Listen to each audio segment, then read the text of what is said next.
Salutations to the Fire Emblem fandom. We are Untitled Chapter 1 and Mekkah. Hi.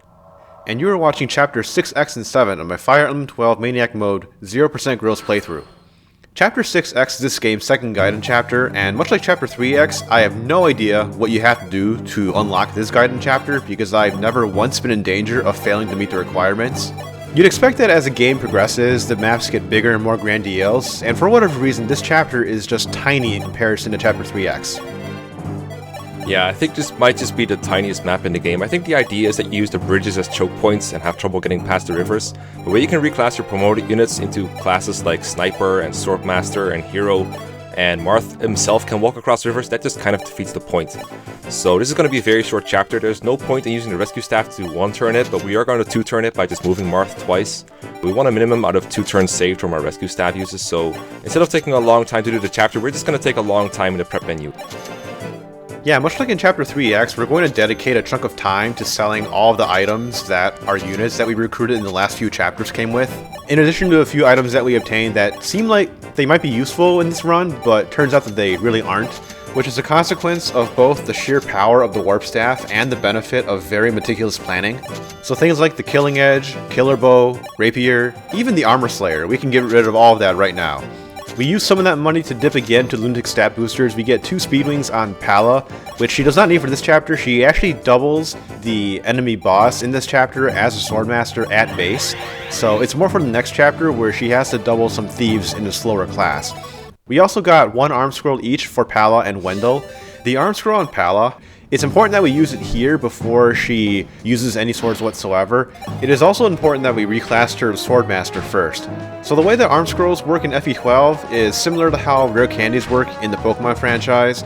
A rare candy would give a Pokemon just enough EXP to reach the next highest level, so you'd want to use it on a Pokemon that's not close to leveling up, and you'd also prefer to use it on a higher level Pokemon than on a lower level Pokemon, because in both circumstances, you're maximizing the amount of individual EXP that rare candy gives. So an arm scroll will work the same way. In promoted classes, the Swordmaster has a C rank swords base, whereas Paladin only has the E rank, and it gives 60 weapon EXP to go from C to B, compared to 30 weapon EXP to go from E to D. So that's why we wanted to use Arm Scroll when Palla is a Swordmaster. So we use all of our promoted units to keep Marth safe, because he's getting attacked by the boss. Legion, the boss, he doubles Marth, so that seems dangerous, but he only uses the hand axe, which is very weak, so he's fine. We also have to keep Yumina safe, because Yumina has to reach B stabs at some point. Katria gets a crit on the boss that she doesn't really need because Palla only needs a little bit of chip to finish him off, but we're starting over a crit that would help us. That's really not fun for us. So we're just going to keep it this way, and we're going to seize after we do a couple of last things. There are 2 fighters in this map that drop vulneraries, and we want to kill them just for that sweet 180 gold each, because it matters, right? On top of all that, we fed 2 total kills to Sita, which gets her just above level 10 for promotion in a future chapter, and we don't have to deploy her in Chapter 7. Finally, there were 2 sword users that started on the forts that didn't do anything this chapter. I believe they are Steel Sword and Steel Sword, one of which used to be an Iron Sword back in Shadow Dragon, but he upgraded a little bit in the meantime. They join you after 6x if you don't kill them, but even in the gross context, they are pretty bad and not worth using. I think the only reason why you would ever consider using them is to like meme with a Forged Levin Sword or something ridiculous like that. That sounds very suboptimal. I completely agree. So that is Chapter 6x finished in 2 turns. Chapter 7, in contrast to Chapter 6x, is much larger, and I have a hot take here, Mekkah. I think that FE12 actually has 3 desert chapters, and one of them is this chapter.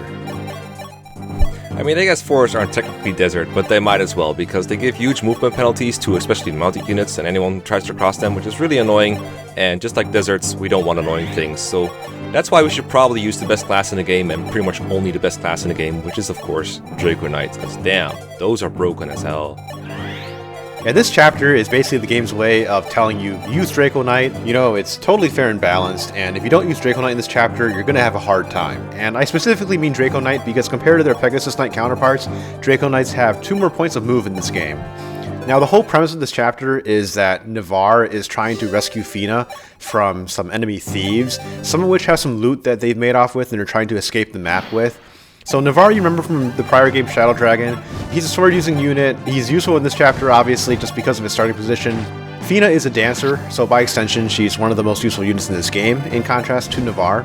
And most of the thieves that start out with droppable items are going to try to escape the map immediately, but there are some thieves in the forest that don't have any droppable items, and those guys will actually chase down Navarre and Fina if you don't catch up to them and protect them. Yeah, Navarre can kill some of the thieves. He does 2-hit KO them. He could get a lucky crit, or he could just get danced by Fina, but he can't take them all out, so that's why the Draco Knights have to hurry their way over. The other units are going to be concerned with the fire dragon that just spawned from the cave. We activate that by getting a little closer to him. We want to kill him just to get him out of the way, and once we kill him, we can get past him, get on top of his cave, and get a nice physics staff. Now, the idea behind this chapter is that some of the bow users protect the thieves from the Draco Knights by being effective against them, but unfortunately, we just end up basically one-shotting him. Sirius also really shows his worth in this chapter. We haven't really talked about him very much. We just kind of like assumed you knew how good he was, but he really deserves praise because like at base level, he's already pretty close to one-shotting thieves, and with just like a strength level up, or an energy drop, or a star shard, he can one-shot them with the Silver Lance, and that's very helpful. The unfortunate side effect of us dedicating all of our good units to our Draco Knight squad is that we're left with scrubs to deal with this very scary fire dragon that spawned from the cave. That's a little easier to deal with in this difficulty than on Lunatic or Lunatic Reverse, because fire dragons on Maniac mode and below only have 1 range weapons, whereas on Lunatic and above, they have 1 and 2 range weapons. So that lets us kill him with some chip damage from Gordon and Lind. Now, we are able to finish him off with Wendell, thanks to our arm scroll that we use at the beginning of this chapter. It brings him to A-rank tomes, and it gives him that 1 extra point of attack that he needs to exactly KO the fire dragon. In FE3, Book 2, you could actually use like the Blizzard Tome for effective damage against fire dragons and vice versa with fire against ice, but they did not bring that back in this game, which is unfortunate because it would have been like some sort of cute flavor going on. I mean, it wouldn't have like a big effect on gameplay, but I would have preferred it to be here at least.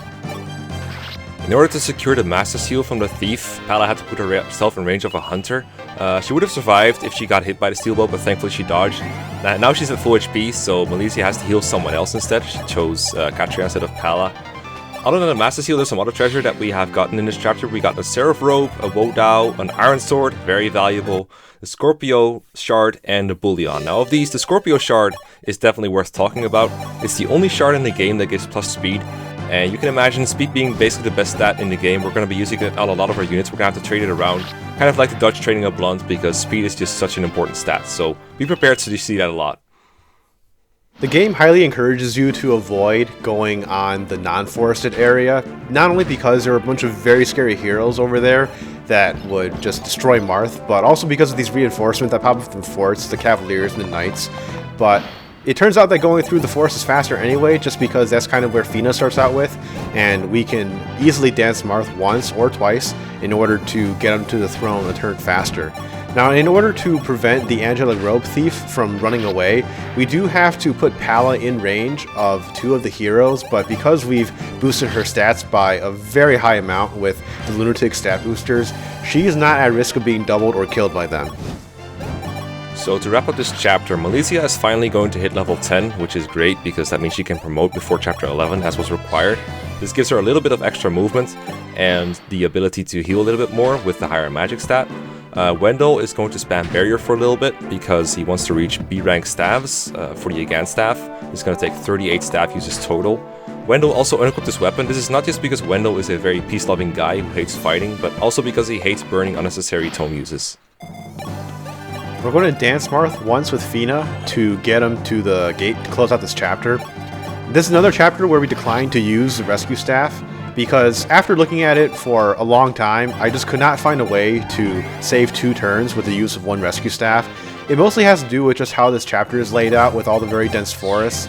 Even if you danced Marth twice with Fina, it's just very hard to save 2 turns. So at the very end, Chris has a conversation with Wendell, where Wendell offers him a very swag Pope hat, and we'll definitely take that.